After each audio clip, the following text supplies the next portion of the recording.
ഞാൻ പ്രത്യേകം വിളിച്ചോണ്ട് ദുബൈന്ന് അർബാബ് നാട്ടിലേക്ക് വരുന്ന ബർത്ത്ഡേ ആഘോഷിക്കാൻ. അർബാബിനോടെ ഇഷ്ടപ്പെട്ടെങ്കിലേ പിന്നെ കമ്പനിന്റെ മെയിൻ ഞാൻ. അതെല്ലാം സെറ്റ്, നീ അർബാബിനെ കൂട്ടിക്കൊണ്ട് വാ. എന്താക്കുന്ന Bhai Colaco?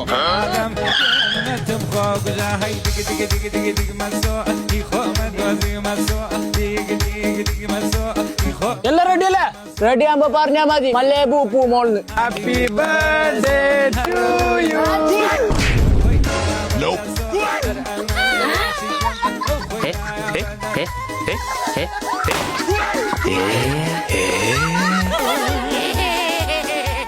അർബാബ്, no promotion, dismiss, ഹറാമി. നിങ്ങൾക്ക് പരിപാടി ഏൽപ്പിച്ചിട്ട് തോറ്റുപോയി. എന്റെ ഉള്ള പണിയും പോയി. ഞാൻ ഉളിയ തിരക്കത്ത് പുതിയ വന്ന പാർട്ടിയുടെ പരിപാടി വെക്കട്ടേന്. ആടാകുമ്പോ ചെറിയ പൈസക്ക് പരിപാടി കളർഫുൾ ആട്ടെ. വന്ന് മക്കളെ, പാർട്ടി ഡൺ. കാസർഗോഡ് ജില്ലയിലെ ഏറ്റവും വലിയ സെലിബ്രേഷൻ സ്റ്റുഡിയോ, അതും നമ്മുടെ ഉളിയത്തിരക്ക്.